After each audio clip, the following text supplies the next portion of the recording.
Bonjour les amis, j'espère que vous allez bien. Alors aujourd'hui j'avais prévu de vous parler de cartes, de tarot, peut-être de partage, mais je n'y arrivais pas, donc j'admire sincèrement celles et ceux qui trouvent encore l'inspiration pour continuer à créer du contenu plus léger, à présenter des jeux, à faire des sourires, etc.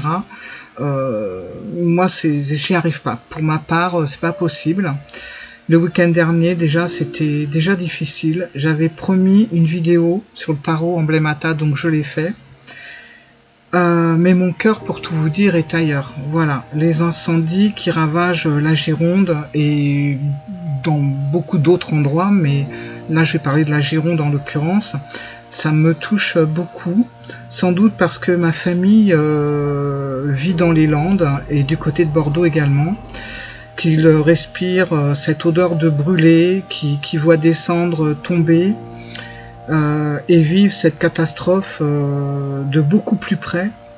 Forcément, je m'inquiète pour eux. Je ne sais pas si c'est de l'hypersensibilité, de l'empathie ou tout simplement une réaction normale face à ce que nous voyons. Mais des arbres qui disparaissent, des animaux qui périssent, ou fuient leurs habitats, tout simplement, ces familles qui voient toute leur vie partir en fumée. Ça me retourne le cœur, en fait. Voilà, je tenais à vous le dire parce que c'est pas juste, tout simplement. Je suis consciente aussi qu'à force de voir des images partout, beaucoup ressentent le besoin peut-être de penser à autre chose, de prendre un peu de distance pour souffler. Et je le comprends parfaitement, nous avons tous besoin de respirer de toute façon. Mais personnellement, je n'arrive pas à détourner le regard, faire comme si tout allait bien ou faire semblant de ne pas voir, ce n'est pas possible pour moi. La réalité, elle est là. Et fermer les yeux, ne la fera pas disparaître, voilà, tout simplement. Ce qui me touche aujourd'hui, c'est bien sûr ce que vivent les habitants, les animaux, et tous ceux qui luttent contre les flammes, mais je pense aussi à l'après, quand les incendies seront enfin maîtrisés.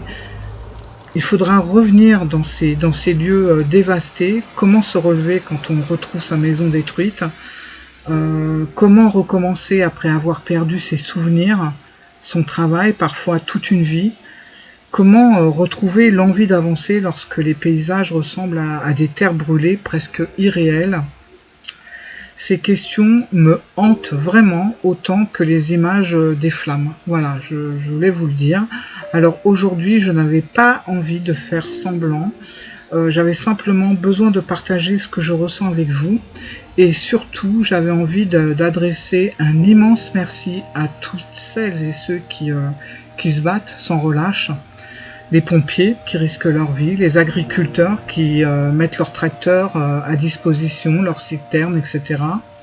Les services de secours, les bénévoles, les associations, les soignants, les forces de l'ordre, les pilotes, les élus locaux, les voisins qui s'entraident, et toutes les personnes qui, dans l'ombre, apportent leur aide, leur temps et leur soutien.